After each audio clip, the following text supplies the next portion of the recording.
The heat lay over the town like an old dog, heavy, unmoving, loyal to no one. Dust curled around boot heels and drifted lazy through the silence between shouted bids. Even the flies paused on the fence posts, listening. Elsie stood at the edge of the auction yard, blue dress faded like skycloth after a storm. She'd pulled her hair back, but the wind teased it loose, strands clinging to the sweat on her cheek. No one stood beside her. No one had for months. She held a single silver coin in her right hand, thumb rubbing it over and over like a prayer she'd forgotten the words to. The sheriff's voice cracked the hush. Next.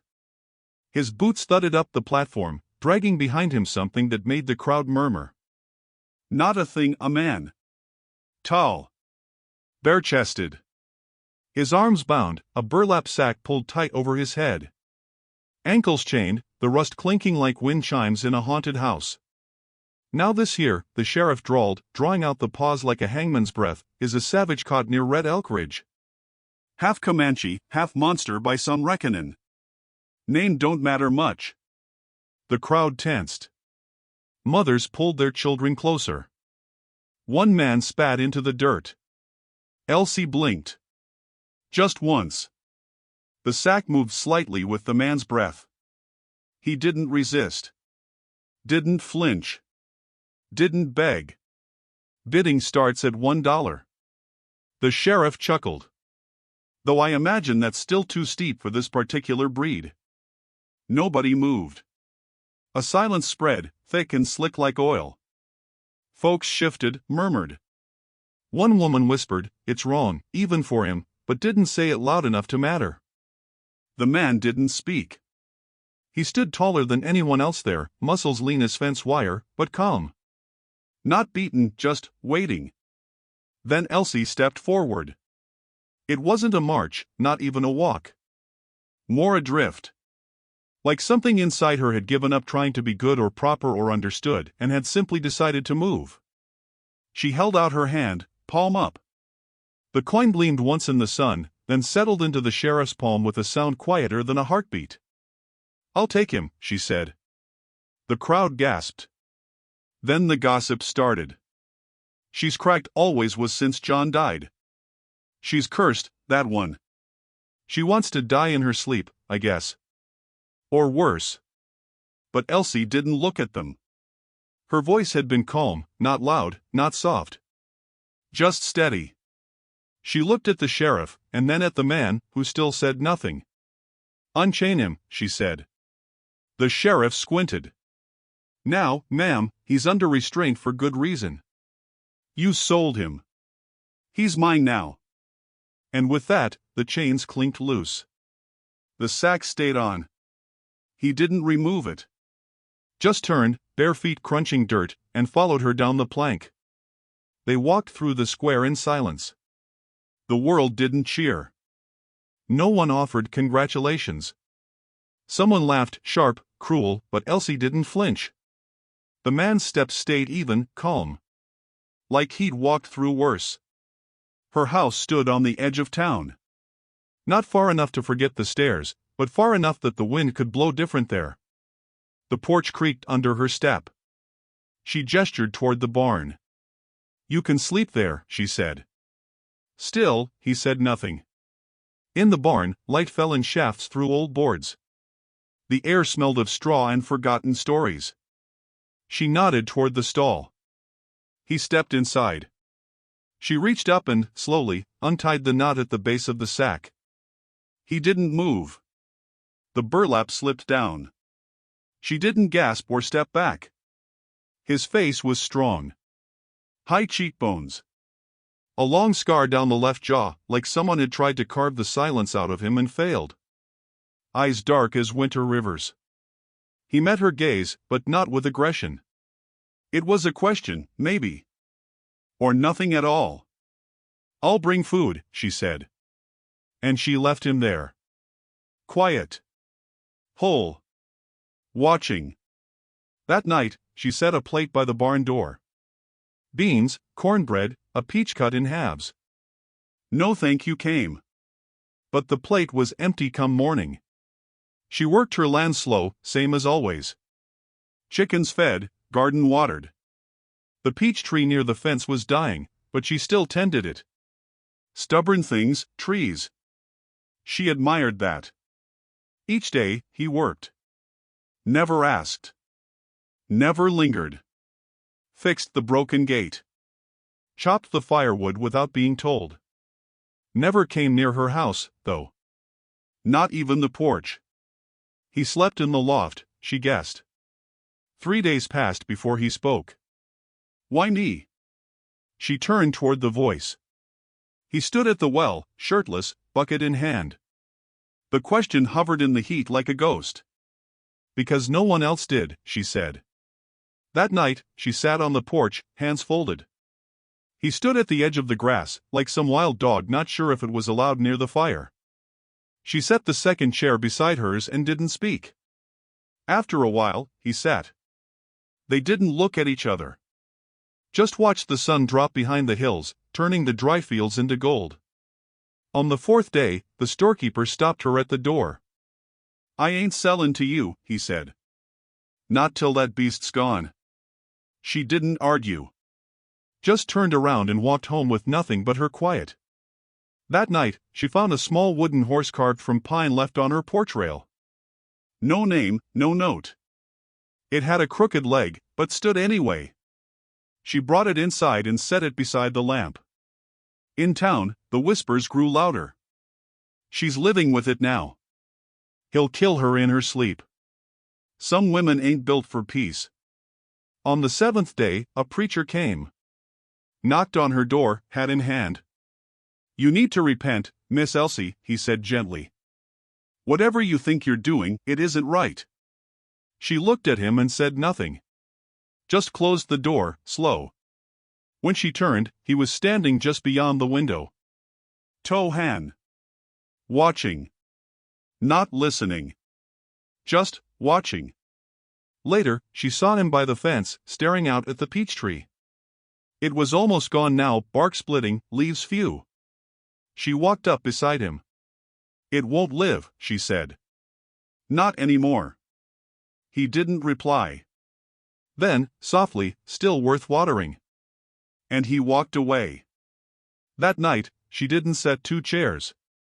Just one. He came anyway. Sat beside her. They listened to the crickets, the soft creak of wood expanding in the heat. When she stood to go inside, he looked at her and said, "Good night." It was the first time she'd heard kindness in his voice. She nodded. "Good night." And closed the door behind her, slow, as if not to wake something delicate between them. The days didn't speak, and neither did they. Sunlight hung soft over the porch each morning, laying a hush across the world as if even the breeze held its breath. Inside the little house, the ticking clock was the only heartbeat, and outside, the crunch of his boots through gravel was the only answer. Elsie moved with her usual rhythms, quiet, deliberate, as though the walls themselves might crack under sudden sound. She swept, cooked, stitched her husband's old shirt for no reason but the motion of it. Tohan never entered the house, not even to fetch water. His presence was known only by what was mended, repaired, or quietly built while she wasn't looking. One morning, she found the chicken coop patched where the fox had clawed through last winter. Another day, her split rain barrel stood whole again, bound with metal rings. He left no marks, no tools behind. Only the results. She didn't thank him. Not because she wasn't grateful, but because gratitude spoken too early might shatter the delicate bridge forming between them. She watched him sometimes. Through lace curtains, through the warbled glass above her sink. He worked with a stillness that belonged to wild things, focused, strong, untethered from the weight of needing to be seen. Shirtless most days in the rising heat, his skin caught the sun like old bronze. The scar along his jaw glinted when he turned. One afternoon, while harvesting beans, she found him kneeling beside her fence line, carefully clearing burrs from a rabbit's foot caught in the wire. His hands were gentle, his eyes unreadable. She said nothing. But she watched the rabbit bolt free. That night, she left the second chair out again. He came at dusk. They didn't speak. Just sat. The wood groaned beneath them. She heard the faint creak of the windmill spinning far off, the low hum of insects calling to each other like mourners. She shifted slightly. His shoulder was broad beside hers, but not imposing. There was a dignity in his silence, not absence, not avoidance.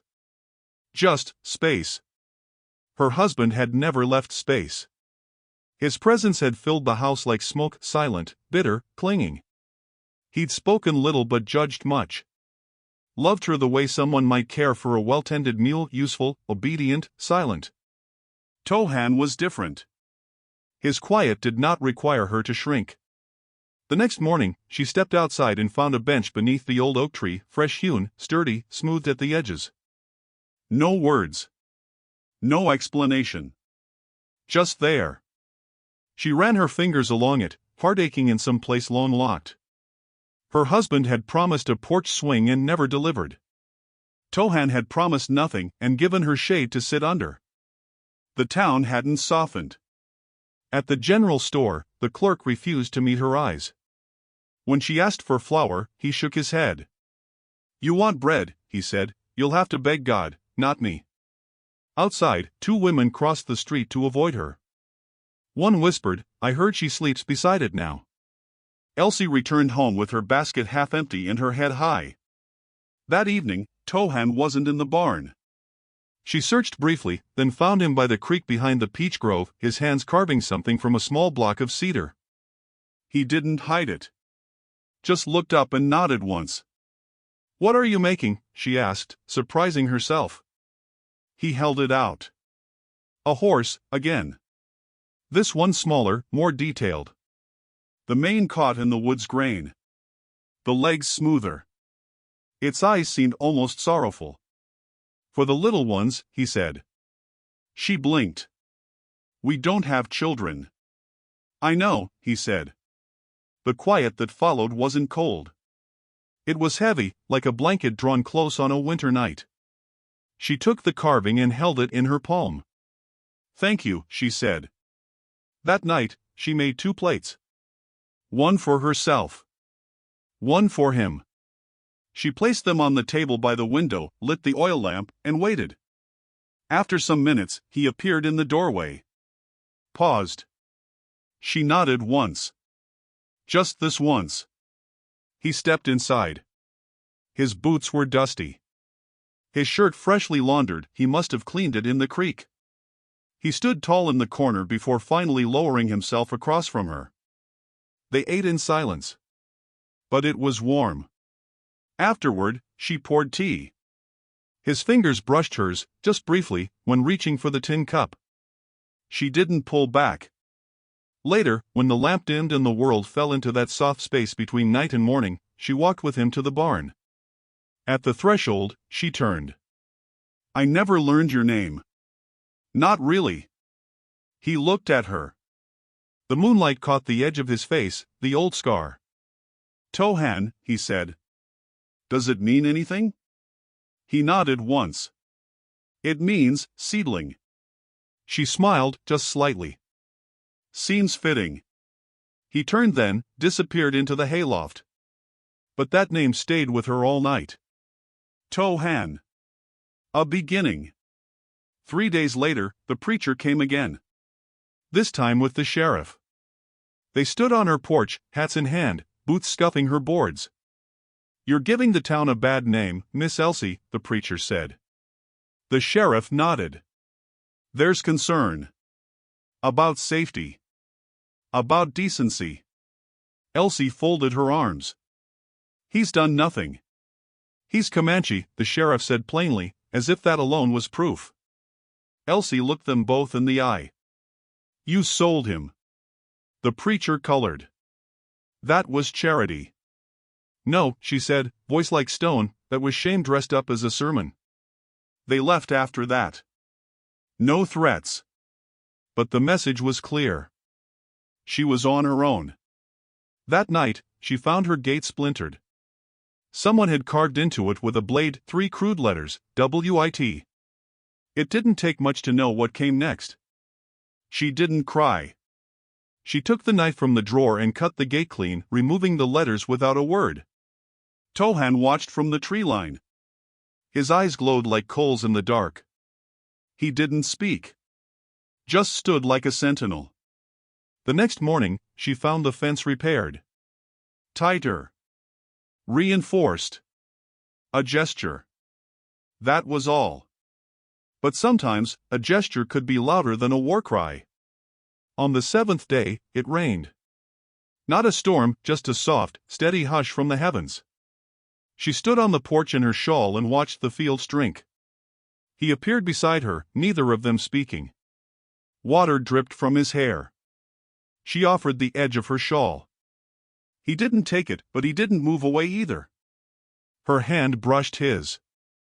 He looked down. She didn't pull back. Neither did he. When she returned inside, heart strangely full and hollow all at once, she noticed something resting on her windowsill. A necklace, bone and turquoise, aged but beautiful.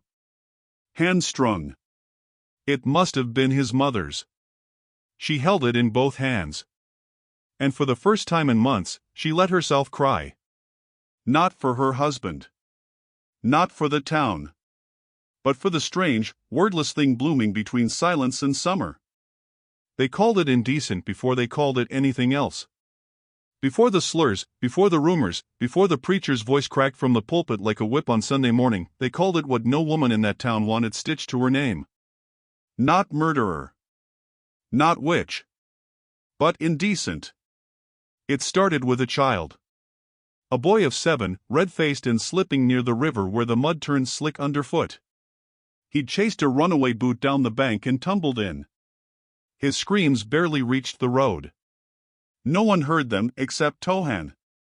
Elsie had been walking back from the dry goods store, head down, basket empty again. She caught the commotion only when it was already halfway finished.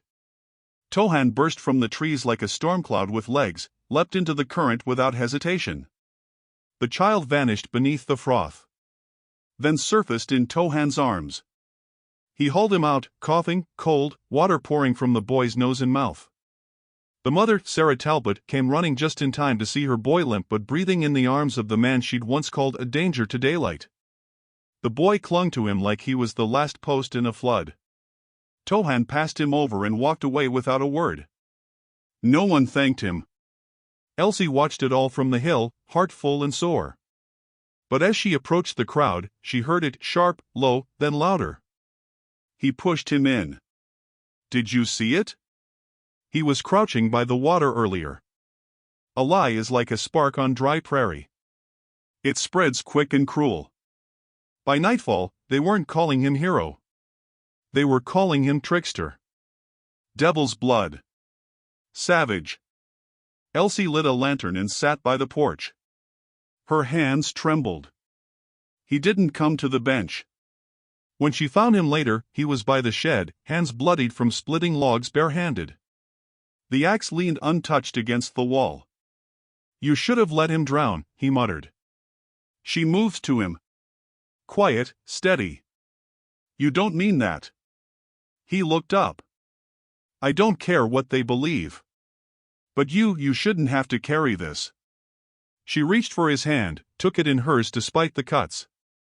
I carried a man for 6 years, she whispered. And never once did he look at me like a person. He looked at me like property. She paused, voice breaking. But you walk behind me like a shadow that shields. Tohan closed his fingers around hers.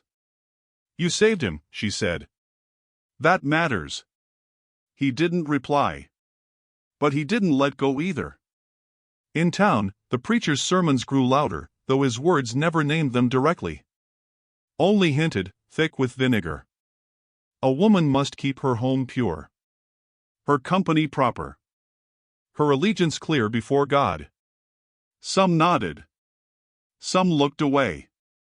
1 or 2 looked at Elsie and turned their backs. Children stopped coming near her fence. Dogs too. And yet the bench remained. The meals continued. The carved horse became a trio, then a small row lined above her hearth like a shrine to silent kindness. The nights deepened. One evening, she brought a book to the bench. Her late mother's, worn at the spine.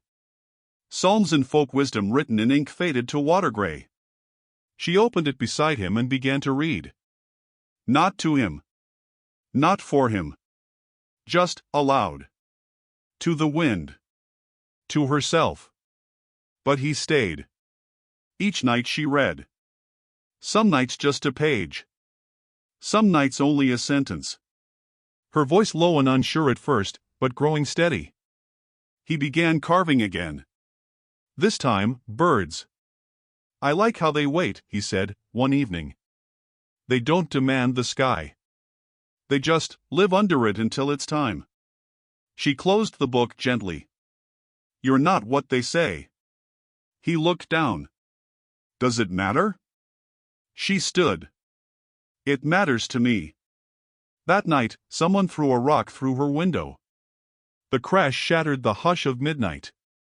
Glass scattered like frozen light across her floor. She stood barefoot among the shards, shaking. Tohan entered through the door before she could even reach for the lantern. No hesitation.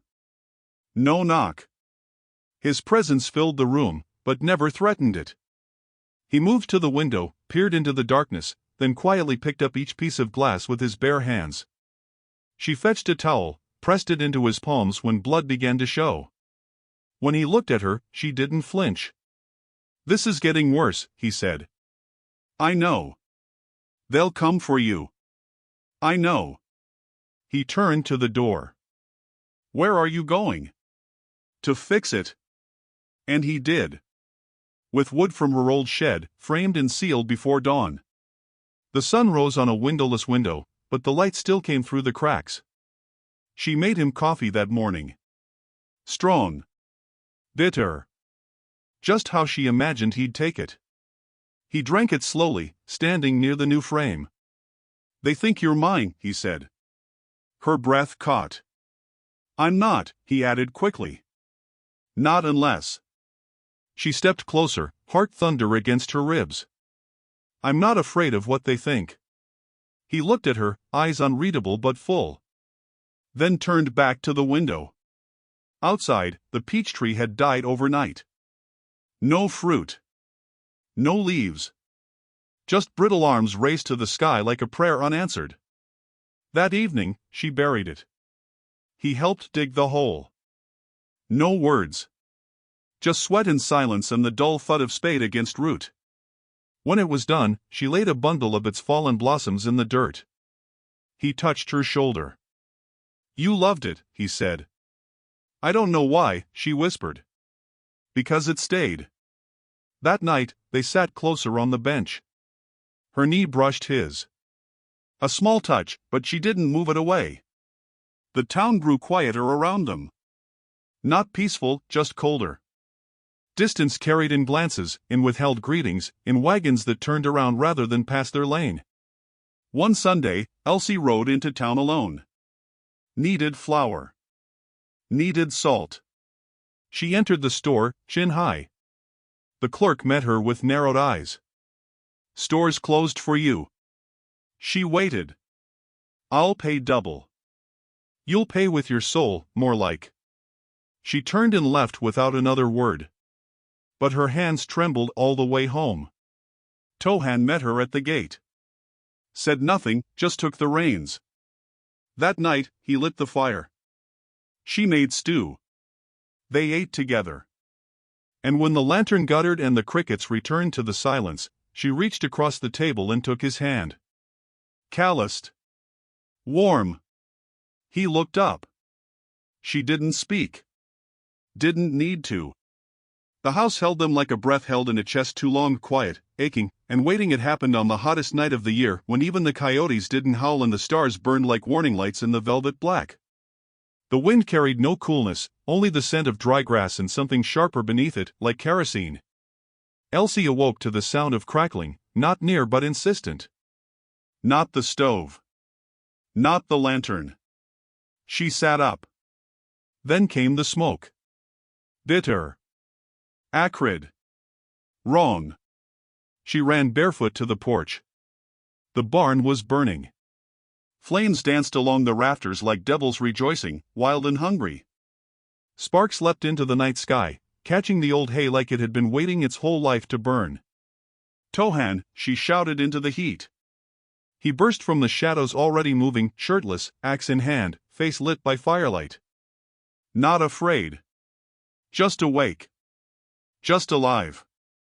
Without pause, he charged into the barn side, hauling the water barrel she'd barely managed to keep full all summer. One by one, he doused the hay piles and threw blankets over the trough. He coughed hard, staggered once. Elsie grabbed her own bucket, began throwing water like it could stop God's own fury. The fire kept eating. Together they fought it, side by side, bare arms working, no words exchanged. Only the sound of flames roaring and boots striking dirt. Then, silence. The roof collapsed in a hiss of steam and smoke. The blaze was gone. But so was the barn. The smell of it clung to them like second skin. Elsie fell to her knees, coughing, tears streaking soot across her face. Tohan stood a few steps away, breath ragged, shoulders heaving. Someone had done this. She knew it in her bones. He did too. Later, when the world stilled and only embers glowed like dying stars, he found the mark carved into the post at the end of her fence. WITC. They hadn't finished the word. But the message was clear. Which? Elsie stood beside him, arms folded over her chest, smoke still rising behind them. They think I control you, she said softly. He didn't look at her.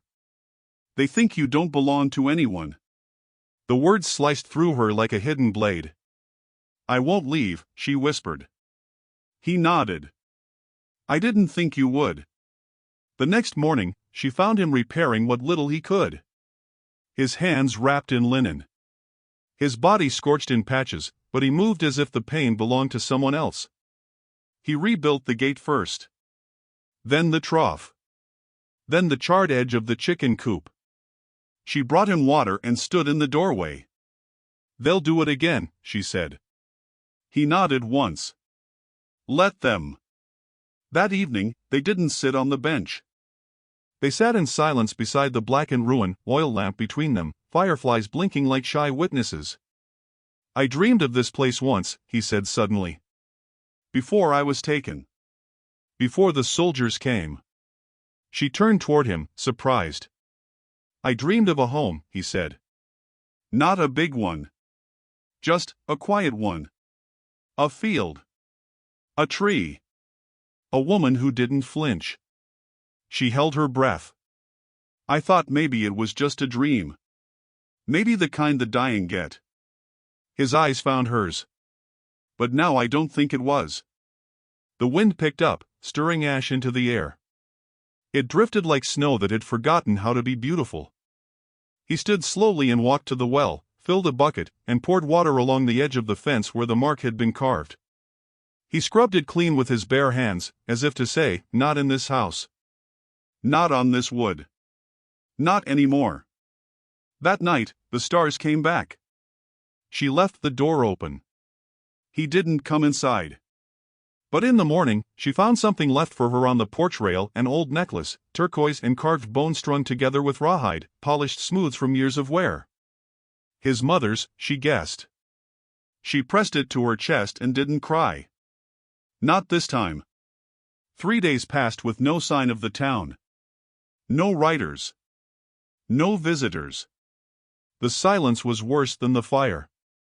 At least flame made itself known. Then came the store boy. Not the clerk. A boy of about 15. Came riding up on a mule with a bundle of flour, lard, salt, and soap wrapped in burlap. Elsie met him at the fence. He looked down when he spoke. I don't know why I'm doing this. Just know I'd want someone to do it for my mama, if she were ever alone. She nodded. Said thank you. Watched him ride off. Inside the bundle was a note. I saw him save the boy. I know what they said ain't true. M. It wasn't a promise. But it was something. Tohan read it and didn't smile. But his eyes warmed, just a flicker. You're not alone, she said. Not anymore, he replied. That evening, as the cicadas began to sing, she took his hand for the second time. This time, she didn't let go. They sat like that until the moon rose. The porch, the field, the ruin behind them, none of it looked broken in the moonlight. Only unfinished. Only waiting. The sun rose like an old promise, warm but worn, casting long amber shadows across the town square. A year to the day since she'd bought him for $1, and the air smelled of dust and reckoning.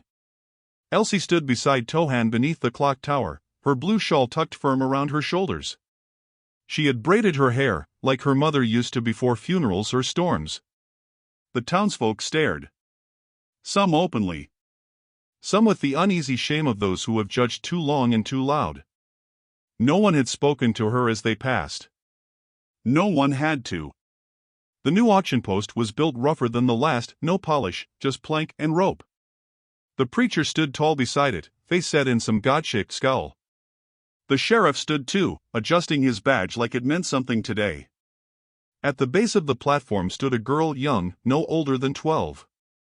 Barefoot, bruised, her long black hair tangled from travel.